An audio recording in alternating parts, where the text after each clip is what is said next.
Hello বন্ধুরা, শুভ দুপুরটা। কেমন আছেন? আশা করি ভালো আছেন। আমিও ভালো আছি। আপনাদের সামনে রান্নার ভিডিও নিয়ে চলে এসেছি। তা আজকে বানাচ্ছি মুসুরির টক ডাল তেঁতুল দিয়ে। তা ডালটা প্রথমে সেদ্ধ করে নিয়েছি, তারপরে তেঁতুল দিয়ে আবার সেদ্ধ করে নিয়েছি।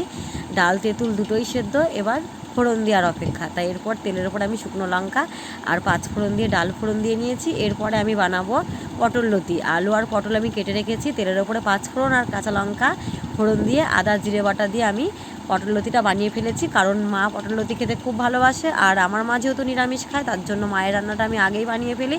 তারপরে যে কোনো আমিষ রান্না আমি পরে করি। তা পটল লতি হয়ে গেছে, এরপর আমি বাঁধাকপিটা বানাবো। বাঁধাকপি তো আমি প্রথম পরে ভাপিয়ে নিয়েছি। তা ভাপানো হয়ে গেছে, জল ঝরানো হয়ে গেছে, আলু ভাজা হয়ে গেছে ডুমু ডুমু করে কেটে নিয়ে। তা এরপরে বাঁধাকপিটা আমি দিয়ে দিয়েছি, আদা জিরে বাটা লঙ্কা বাটা আর টমেটো দিয়ে দিয়েছি। তারপরে তেলে 5 ফোড়ন আর শুকনো লঙ্কা ফোড়ন দিয়েছিলাম। তা বাঁধাকপিটা কষানো হয়ে গেছে, পরিমাণ মতন জলও দেওয়া হয়ে গেছে। এবার নামানোর আগে 2-1 দানা চিনি দিয়ে আমি নামিয়ে ফেলবো। মায়েরটা আলাদা কাটিয়ে রাখবো আর আমাদেরটা আলাদা কাটিয়ে রাখবো। আমি পরে মাছের মুড়ো দিয়ে বাঁধাকপিটা আমাদের জন্য বানাবো। তা তেলের ওপরে আমি মাছটাকে আরেকবার ভেজে নিলাম, কারণ কালকেকার মাছ ভাজা ছিল।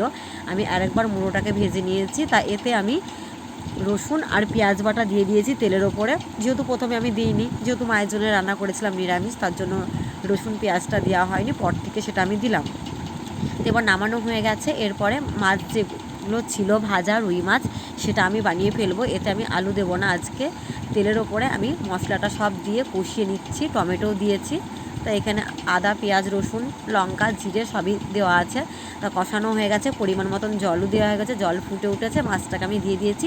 তা বন্ধুরা, রান্নার ভিডিওটা কেমন হয়েছে তো অবশ্যই জানাবেন। আবার আগামী দিন কোনো রান্না নিয়ে আসবো। Bye, tata.